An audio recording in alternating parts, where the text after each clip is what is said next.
So you're here on a webinar called the De-escalation of Violence. Now that sounds kind of like an oxymoron, right? What? I thought de-escalation was not violence. And we're going to get there in this hour. I'm going to pack a lot of information in, and I hope I can get it to you in an hour. But this is a small section. You're actually getting an expanded section. But right now, this is a small section in the class we do called Seconds for Survival. It's a human behavior analysis class looking at pre-attack indicators and how you get ahead of some of the encounters and battles that you have to face. And so what we have seen throughout the years in that class, I've been doing that class about a decade, is we're seeing more and more law enforcement professionals imploring de-escalation that's actually creating additional force. So we're going to talk briefly today about what that is and what that means. And before I forget, make sure that you check your email and your spam email after this webinar, because you'll get the recorded version, you'll get a certificate. I think it takes a few days for that, maybe up to a week for the certificate, but you want to make sure that you'll get that. In fact, you'll probably get that within the first 24 hours. So make sure you do that. Once again, thanks for being here. If you don't know who I am, this is who I am. I've been with Blue to Go now for a little over a year. I brought a class called Seconds for Survival over to them. But the more we spoke to them, the more that we talked about doing this as a webinar. Now, they have a great de-escalation class on legalese. I highly recommend it.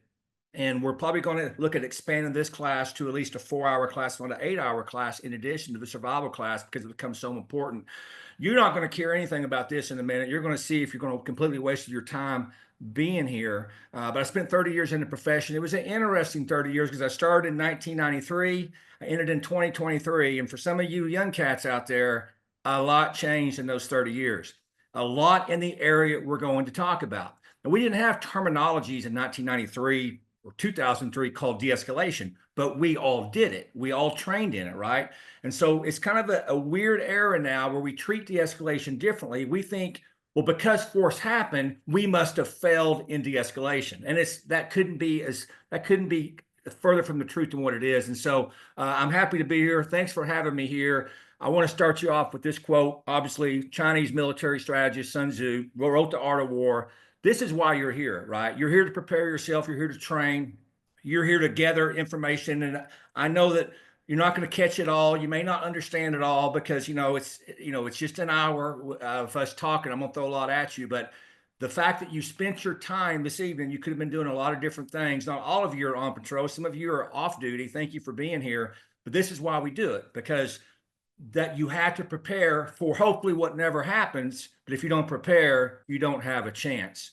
So this is the question that we often hear, right? And it drives me crazy. I think it drives you crazy. Every time force is used, this is the question, right? Did the officer de-escalate the situation? Now, what is this implying?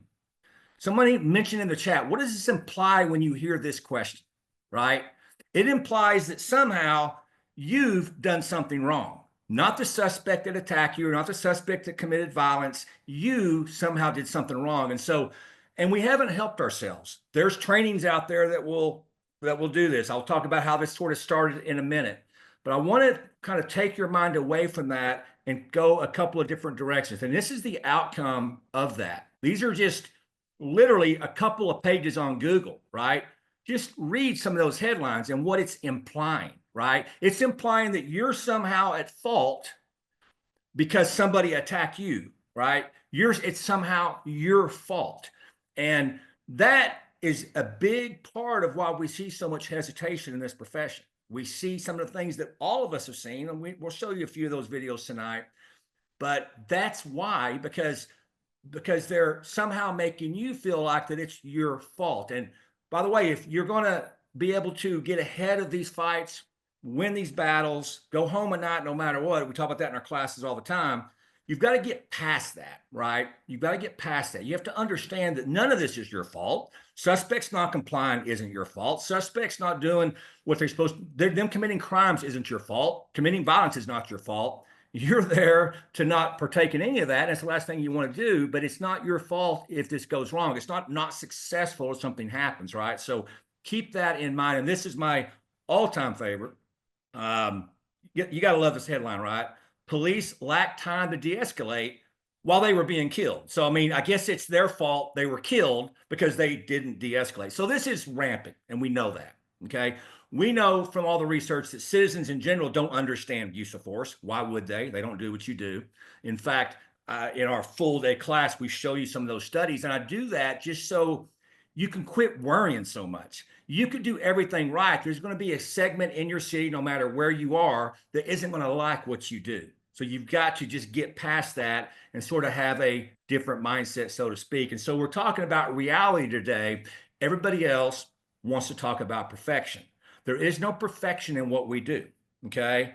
We need to make the best possible decision at the time with the information that we have. Fortunately, we have a case, Graham v. Connor. We won't get into details tonight, but Anthony will be on afterwards. So save your questions for him. We have a case that supports that. Graham v. Connor doesn't ask for perfection. It asks for reasonableness. Okay. So, once again, I'm not going to sit here and tell you that everything that comes from the DOJ or everything that's federally funded is bad training.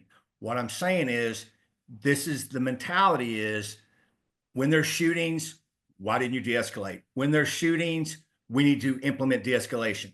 De-escalation is a phenomenal tactic, but it's not a technique. It's not an if-then. If I do this, this will certainly happen, okay? Some of that training, probably most people here have been to some of that training. There's a time and a place for that training. Please don't come away from this webinar saying, Yates says everything is bad, what he says is good. No, to the contrary, there's lots of great training out there, but there's a time and a place for training, okay? Empathy isn't going to work when a guy's trying to shoot you, okay? But this is just some of the things that if you've been to some of this training, you've heard of this, right? You've heard of all of these things. There's a time and a place for all that. You're all experts at that. This is what you do for a living. You're dealing with people all day, every day. Probably you and airline stewardesses are the greatest entities of dealing with irate people, right? And so you do this, but you can't just apply this in a dangerous situation and expect that situation to go away. And so what we're going to talk about is kind of have a different idea about that. And I'm going to ask you, and I would love to get some chats on this to see, but what do you think de-escalation is? And if maybe we'll get a few comments, but I would, if we had time to get 10 of you to separately give me your definitions, you would give me probably different definitions, right? It's sort of a little bit of a vague thing. It kind of means something to everybody else. I mean, you could go to different trainings and they're going to say different things, okay? Specifically tonight, what we're going to talk about is how you use de-escalation when there's an immediate threat, because we keep using these same tactics, whether it's a non-immediate threat or an immediate threat. It won't work that way, and that's what we're going to get into. Oh, nobody wants to comment here. No comments. Okay, that's a great idea, right? They asked his commander of training, can you give me some secrets? And he was like, no. And that's probably a good answer, because there is no secrets. And I actually love what some of you men and women are saying here. This is all good stuff. By the way, it's all accurate. It all makes sense, right? And but I think we come across thinking there's some sort of secret weapon or some magic that we can do to just not let events happen. The suspect has a vote. You can't control that. What I want to get across today, and I'm going to throw a lot, but I hope you can remember this. You can look at de-escalation as procedures and techniques. That's traditionally what we do. If I do this, this will happen, whether it's verbal or time and all these good things. If I do this, it would certainly work, right? Those are procedures, those are techniques. Those are actually designed to fail in many situations, right? I want you to think of de-escalation as a tactic, okay? A tactic. And when we talk about tactics, there's a difference between procedures and policies, which are finite. And for sure, you know, if you have a policy that says you will do this, you will do that, those are procedures and techniques. The problem with procedures and techniques is what happens when you do that and it doesn't work? You've got to think outside the box. That's why we need to look at de-escalation as a tactic. And when you look at tactic knowledge, look at what we see here. That's just part of it, right? It's ever flowing. It's ever fluid. Okay, you're going to see video. You're going to see the first video tonight in a minute. Many of you have seen it. It went viral the last couple of weeks, and I guarantee you no one's been trained in that. I mean, that's the craziest video you've ever seen. So that's why you need to think of de-escalation as a tactic where you can be fluid and use different tactics. If one doesn't work, use something else. And so just think of it that way as we move along today. And the question is, if you're using it as a technique or a procedure, what if nothing works? That's why you need to fall back into a tactic. Hold that door open. Hold that door open. Time for it.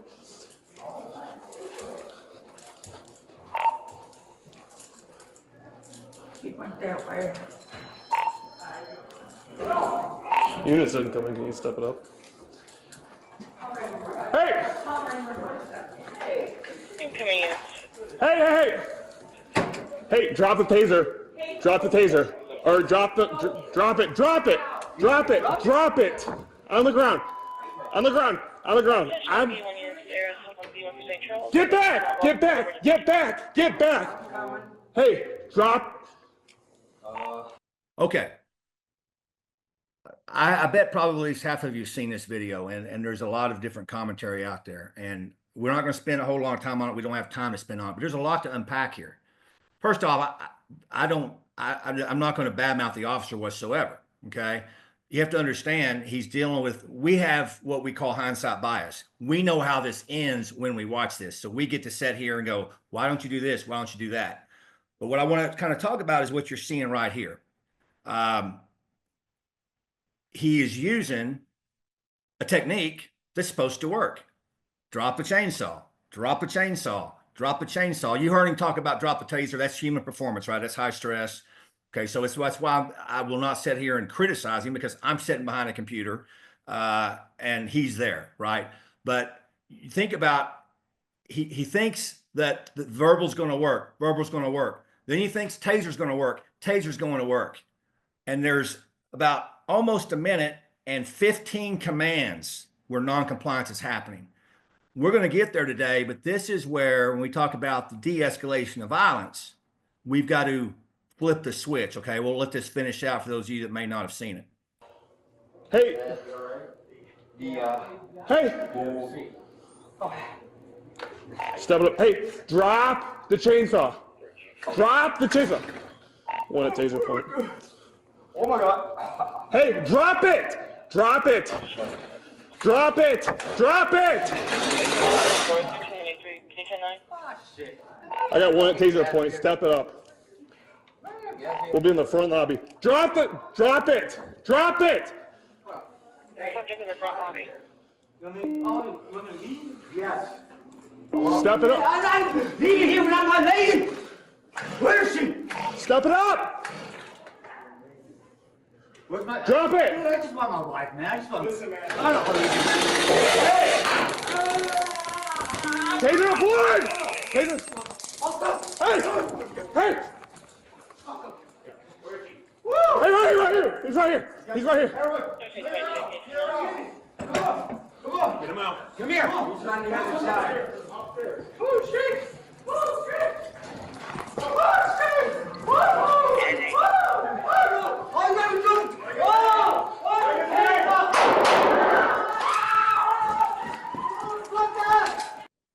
Okay, a lot to unpack there, but you're probably thinking this, and that's why I wanted to start with that video. The techniques of de-escalation clearly didn't work. How do you mentally jump and you have mental agility to go, what's next? Because we can make a case that holding a chainsaw, hard object, deadly force, but obviously trying to start it, it immediately turns into deadly force. Probably everybody on the call could have separated him from that chainsaw, gone hand to hand, intervened before we start using deadly force. That's ultimately what we're going to talk about tonight. Sometimes you have to use force early to mitigate more force later. And that's actually de-escalation. Best case scenario in de-escalation is they comply and nothing happens. Next best scenario, I have to use force, but it's lesser force that would have had to have been done. Probably third place, I have to use force, whatever that is, and I win, right? And of course, we win on all of them. So we can't just think of de-escalation as we just set back and we think they're going to make the right decision, right? We have to be able to mentally jump if the threat is immediate. And clearly that threat, as he starts, I can make a solid case when he starts to start the chainsaw, and it took several attempts. I mean, it'd be shocking to all of us if the chainsaw started on the first pull, right? Of course, it's going to take 20 pulls if anybody works with a chainsaw. I can make a solid case, and so could you, when it comes to reasonableness, that threat is now immediate. So when it comes to an immediate threat, you can't set back with the techniques or procedures or policies that we've been told work so well, right? You're going to have to move into more of a tactical approach, and that very likely could be hands-on. We'll show you a video ending this day where it's very, very similar. So understand this, the de-escalation in the traditional sense is not always appropriate, okay? Just like you saw here. At some point, it was not appropriate to continue to just think he was going to comply after the 10th or 11th command. In our full day class, we give you all the research on this, but very rarely will anybody comply after 2 or 3 commands, right? Ask, tell, make. That's the old school way of thinking it. But the reason we keep doing that is because there's a lot of stuff involved, human performance, stress, but we're not able to jump out of that OODA loop into a different decision. Okay, that's why I want to call it a tactic, where we have different opportunities, different things to do. The suspect, and some rules talk about in de-escalation, it's not always appropriate, obviously. When it's an immediate danger, it's not going to be appropriate in the traditional sense. I believe it's appropriate where you can interject with force early to prevent later force. The suspect may not have the ability to de-escalate, right? He may be mentally incapable, so to speak, right? High, drunk, mentally ill. He may not even understand. Okay, so keep that in mind. And you don't have superpowers. By the way, I don't know what they've done to Yoda, but I really couldn't find a traditional photo of Yoda right back when I was a kid in Star Wars. So they've mucked him up. But you don't have superpowers. You can't force people to do things. And you got to quit worrying about the fact if they won't do it. They have a vote, so to speak. You can only offer de-escalation if it's safe. We need to get out of the habit of offering it when it's not safe for people. I can make a pretty strong case based on a lot of incidents that I'm aware of where de-escalation actually created deadly force. And I bet you can too if you've been paying attention. And so we need to interject very, very early, especially if it's an immediate danger. You can only de-escalate, listen to this, yourself. That's the only person you actually can de-escalate. So keep that in mind. And de-escalation does not mean there is no force. If I made that in red because if that's the only thing you remember tonight, other than some of you folks on the West Coast are trying to keep up with my slang, sorry, you need to understand that de-escalation could mean having to use force, especially it could mean using force to mitigate larger force. So keep that in mind. This is what I like to use as far as a definition. It's a combination of tactics aimed at controlling an otherwise uncontrolled situation. Jamie Boren has a very similar one. He wrote a great book called Critical Incidents. I forget it, by the way, but Jamie has a very similar definition. So in the use of force space, this is a lot of people have this. So I'm not making this up. It's a hodgepodge of what I think is the best thing, but it needs to be a combination of tactics, right? Not a single technique, not a single procedure. Not, well, I tried this and it didn't work, so now we just have to forget it. But a combination. You have to be fluid. You have to be flexible. So keep that in mind. And I've said this before, you need to keep this in mind. You can't blame yourself. I know other people will, but the suspect has a final vote, and you're just going to have to do your best to get out of the way of all the third party and all the media and they're never going to like what you do no matter what. I can guarantee it. You have a role, stand between good and evil, go home to your family, survive every encounter. We can show you ways to do that. I hope you show up in our 8-hour class. We can really get into that. But you can't blame yourself, right? Because that's just not any way to do his job. Advise him to put the gun up now. Now we're going to speed this one up a little bit. It's kind of a longer video, but this guy's going to have a knife. I wanted you to see what I just talked about. When I talk about they're stuck in that sort of OODA loop, that decision, drop a knife, drop a knife, drop a knife, drop a knife. They're the techniques and the procedure, they're not working, right? The verbal's not working. Nothing's working. So you have to be able to jump and go, what would I do after that? So let's get there to that point. Put the knife down! I've got one at Put the gunpoint knife central. down! Put the Put it knife down! down! Put it down! Put the it knife down, down! sir! Hey, back up. Put the He's not complying to command. Put Central the is coming knife at us with a down! knife. Knife down! Knife down! Knife down! Put the knife down, sir, please! Put the knife down! Put it down, man, please. We can help you out, man! And this is going to continue, but you notice the verbiage. I mean, this is coming from, I have no question, training they got. Look at the words I just popped up earlier. Empathy, right? Verbal persuasion. All these words, right? They've been exposed to this and they think it's going to work in a situation that is dangerous, okay? And it's obviously it's not going to work and it will continue. We can help you. We please. can help you! Move! No, no, No! Put the knife Central, we need to down! It goes on and on. down. We can help you! Put the knife down! Put the knife down, please, man! Please! By the way, there's a fire truck. Those guys don't get paid enough, right? Oh my goodness, they're sitting there staging, and I hope the guy's wearing his pedometer because they're getting some steps in, right? But you'll see that they'll stay in the de-escalation mode all the way to the end. You'll see what I'm talking about. Listen to when he says taser, and watch how the suspect escalates. Put the knife down, please! Put the knife down! Put it We're down. getting on Macon Highway now. Please, no, man, no! Hey, less lethal. Put the knife down, please! No, no, no, no, no, no! Put it on! Shots fired! So when he said the word less lethal, the guy accelerated, right? And I think we just need to take that off the table. The guy's been approaching them with a knife. Let's just take the less lethal off the table. I know that's a foreign language in some states, but that's not what de-escalation is for. They have done to a fault, right? Because they think this is de-escalation. This is not de-escalation at some point. Because when they showed up, it was an immediate threat. So those techniques are never going to work in that area. So if you haven't seen this video, we show this in our full day class. I'll let you see it. Those firemen are really upset. I'm sure they got a raise from their union. Check us out. Central, shots fired! Put the knife! Hands behind your back! Hands behind your back. Ah, no, no, No! no, no, no! Get on the Get on ground! the ground. Get on the ground! Kill me! No! No! Get on the ground, man! Tase him! No, no, no! Ah! Ah, shut up. He's got my gun! Yeah. Pretty good shot after you've exerted that kind of energy under that kind of stress, but I wouldn't want to be the officer hoping he shot that right. So anyway, you can see where this got really out of hand. And, you know, we could spend a lot of time on this. I don't want to. My point of this video is we're in de-escalation mode long past we should have been in de-escalation mode, right?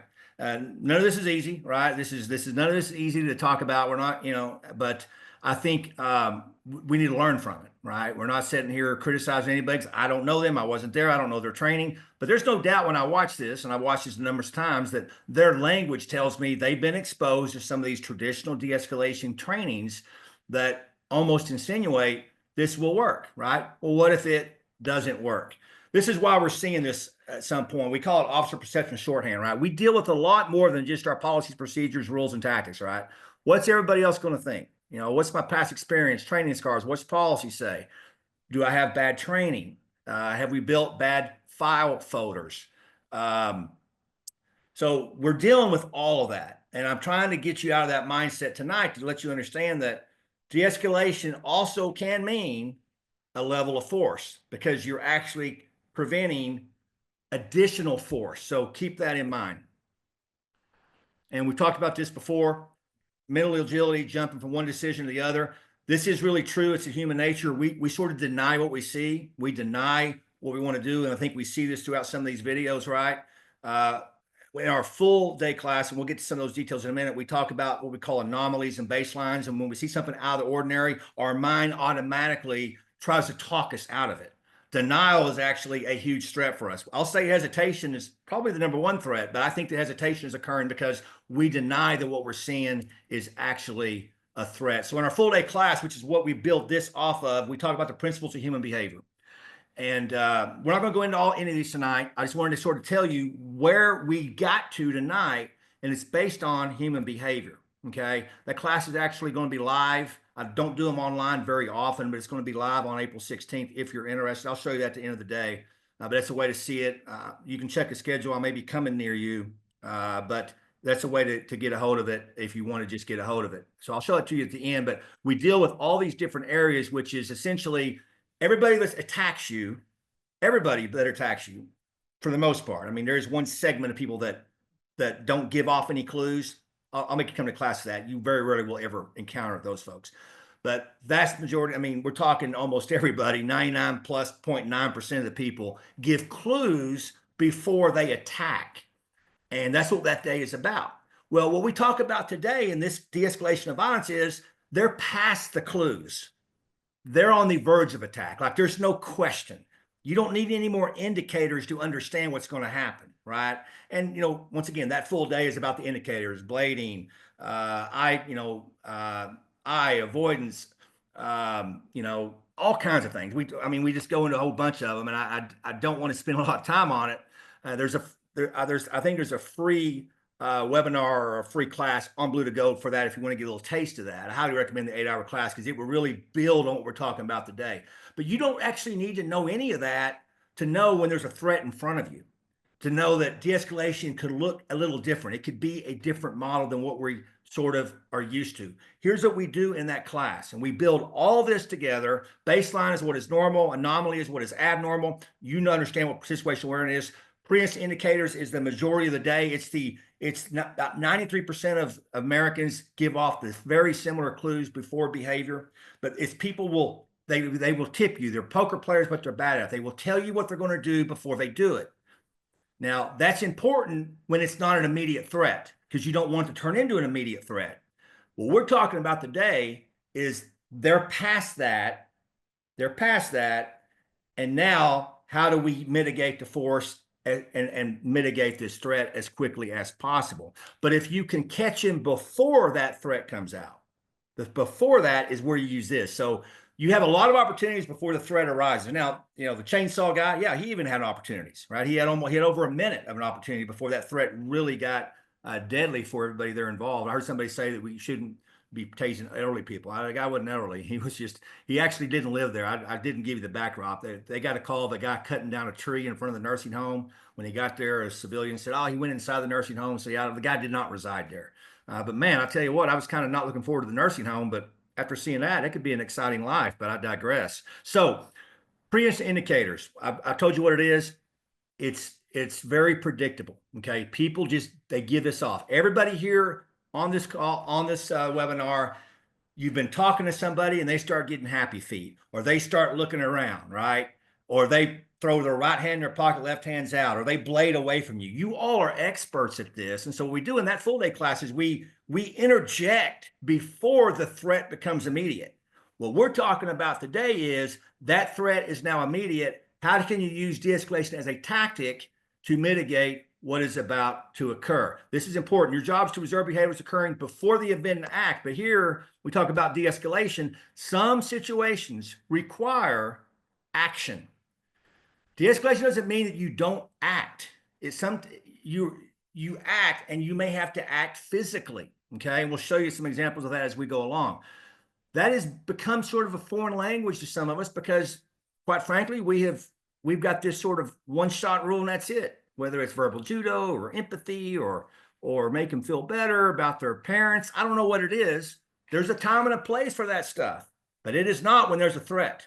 That's not a time and a place. A time and a place when there's an immediate threat to people is to not delay, not hesitate, take care of the threat. And we certainly hope that you don't have to do the highest level of force, but if you do, you do, right? Once again, that's not on you. They've made that vote.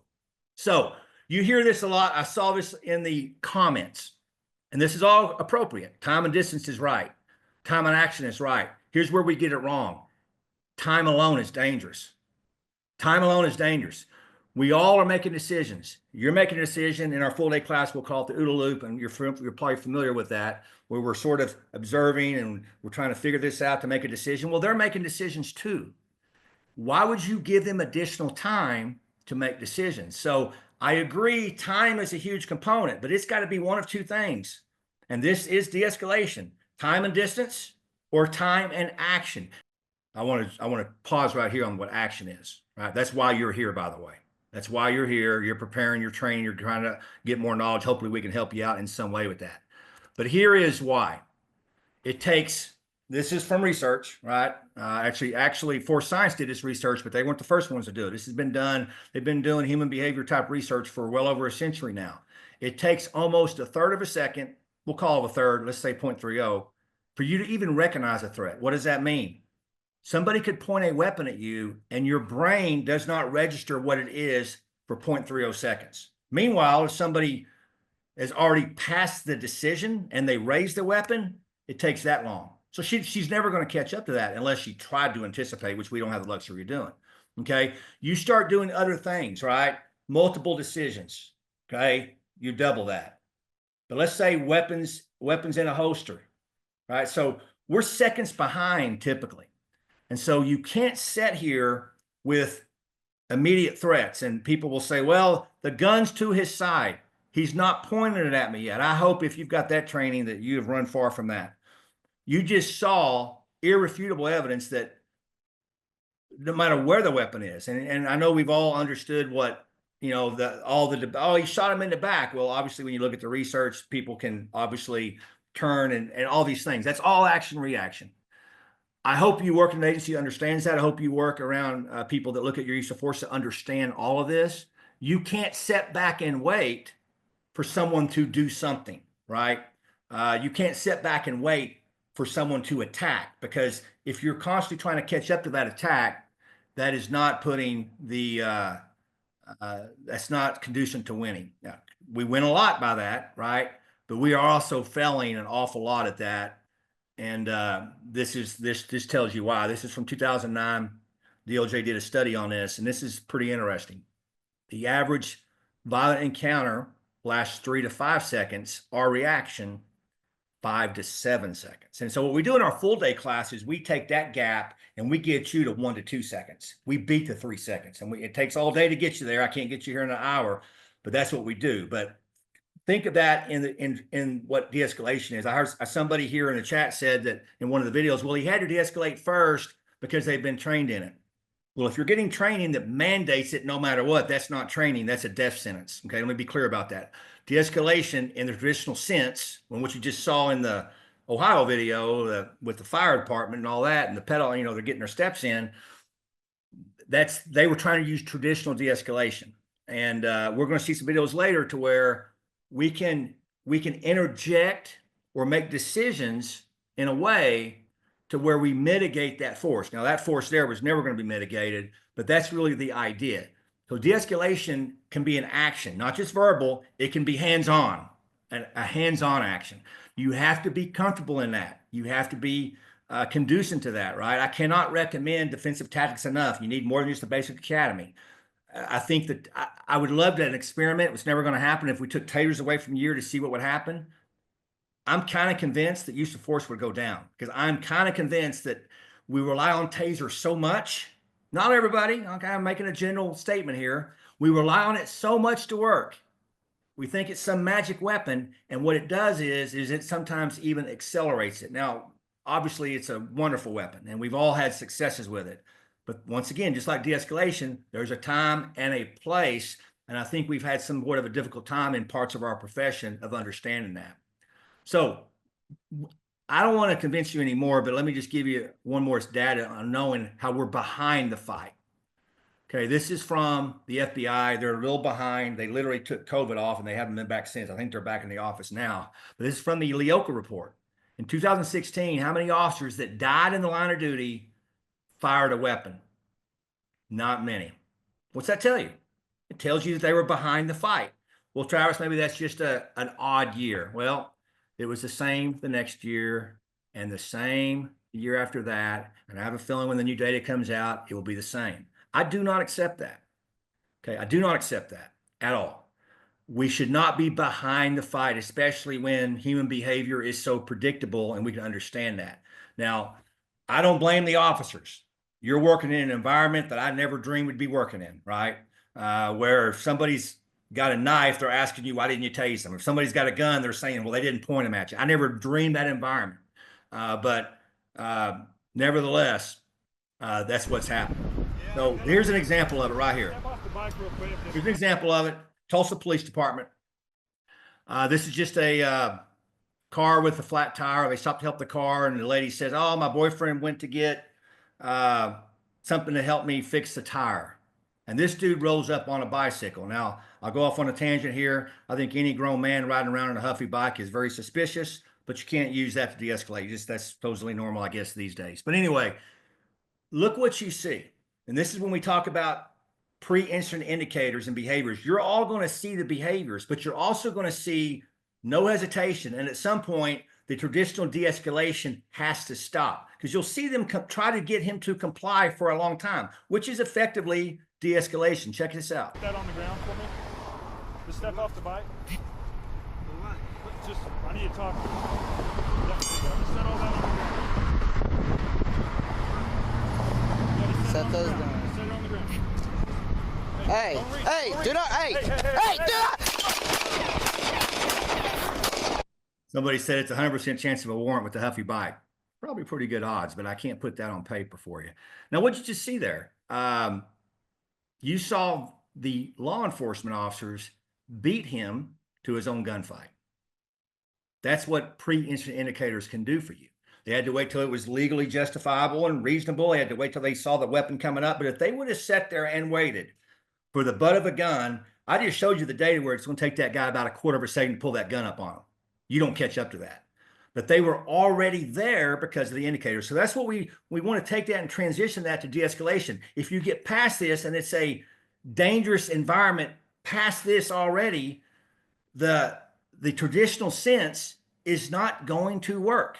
I mean, I haven't seen the videos yet, right? I mean, we've all seen the opposite videos. So you may have to mitigate that by going hands-on, by using de-escalation as an action verb, an action word, and trying to mitigate that at all. And we talked about mental agility earlier, and that's really why we want to call this a tactic, right? You can't just think, if I do this, this will happen, because you're going to get caught in some of these videos that we've already seen today where you're just sort of in that loop and you don't know where to go.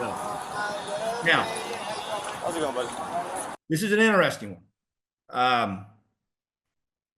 Let me get back to it here. Let me give a shout out to Phoenix, Arizona. Really good department. You got anybody from Phoenix in here? Shout out to me, or the surrounding areas. I've been out to Phoenix an awful lot. This is a guy was like crossing the street, jaywalking, and the officer said, hey, don't be careful, you're going to get run over or whatever. And the guy like flips him off, and the guy looks at his shoulder and goes, oh, I'm the police. So he's going to go in the store and essentially write this guy a ticket. I want you to see what happens and look at the indicators that happen. Check this out. This is where de-escalation can really come into play here. So check this out. How's it going, buddy?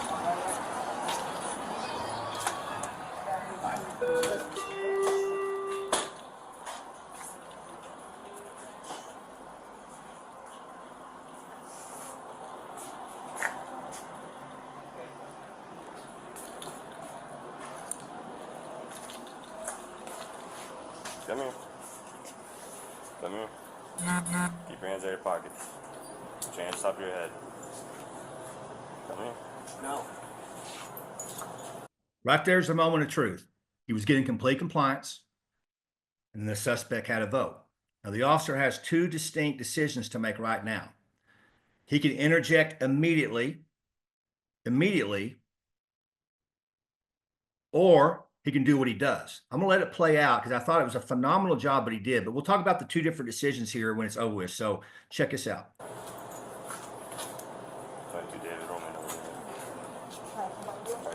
go ahead.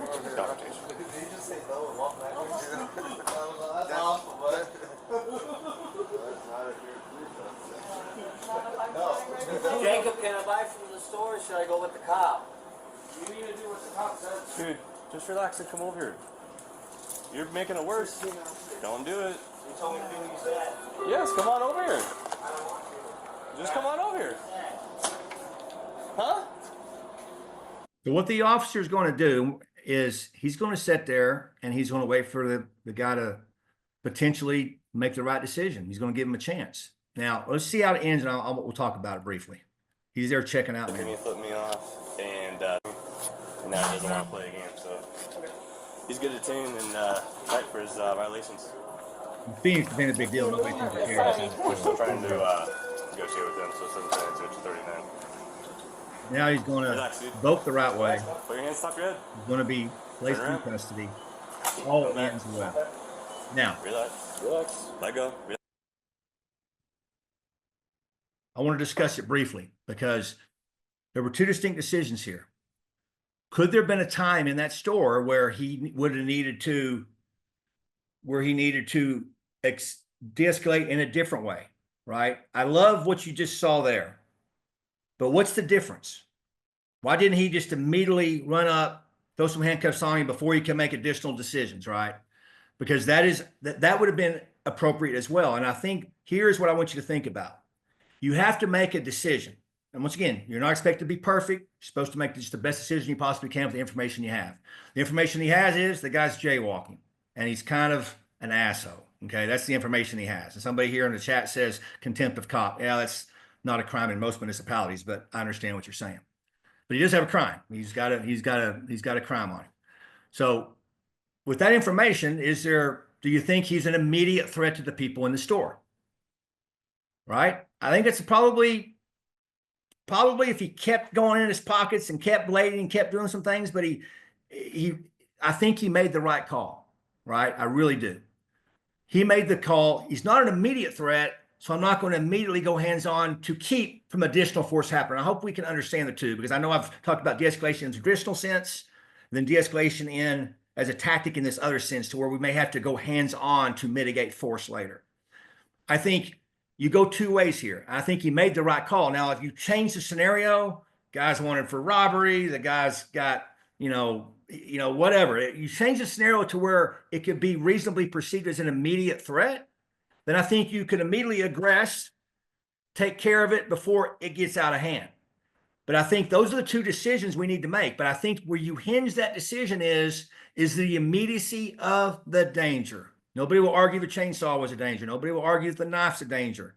I think on this one, I can't argue that that's an immediate danger. But check this one out. Right? Great comments. Thank you for participating. But check this one out. Not the same video, but very similar. So consider this for the next video. I've mentioned this, but I wanted to sort of get it to you in writing, right? Because I know I'm speaking fast and half of you can't hear me from the north or the east. In dangerous environments, an officer may have to escalate force to reach the goal of de-escalation. Remember, I said it early on.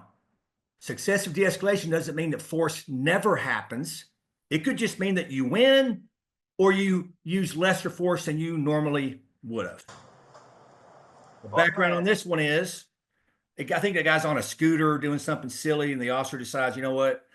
And he kind of recognizes him as somebody he's running across to before, potentially a gang member. I say potentially, I'm just kind of going off some of my memory on this, but the officer recognizes him as somebody he needs to talk to. He's committed a crime, so he has a right to talk to him. Check this one out. You know, only one of you guys could be riding on a scooter, right? No, sir, I didn't know that. Yeah, that's the law, man. All right. So, you got your ID? Hey. Here you go, right? Everybody on this webinar has seen this, right? Similar situation, other than what you're about to see. Yeah, minor violation. Now you get non-compliance. Is he going to step back like the other officer did? I think he normally would have, but check out what happens. Come here, man. Come here, dude. Yo, come here. Hey, stop. And what's hard to see here, and I'll show you the pictures, is the officer sees him reach on his right side, and he sees him reaching. And he starts to pull a gun up about right here, and look who's in front of him. When he turns that corner, in front of the bad guy is another police officer. So it doesn't show the shooting. We pulled that out of it. But when they round that corner, when he rounds that corner, he starts pulling a gun out, and there's another officer right in front of him, so he immediately uses deadly force. So that one, because of what he's seeing, he recognizes the immediate threat, right? and he has to do a different approach. It doesn't mean that he didn't try de-escalation. He certainly tried to de-escalate. But once again, the suspect has a vote, and the suspect voted wrong. So keep this one in mind. Man, I'm getting trigger happy here. Responding solely with de-escalation techniques like verbal communication may not be sufficient to ensure safety. I hope I have impressed this on you. I know we've gone awful fast. Force may need to be initiated to regain control or mitigate a higher level of force. Keep all that in mind. And this is, we're near the end here, so check this out. It's not always deadly force, but I love this video and what it shows you. And by the way, if you haven't gone down the rabbit hole on airport police videos, I totally recommend it, man. It's crazy, right? It's loco. So all they know, once again, we deal with limited information like we always do, is this lady is losing her mind. They don't know if a crime's been committed. They don't know anything, but check it out.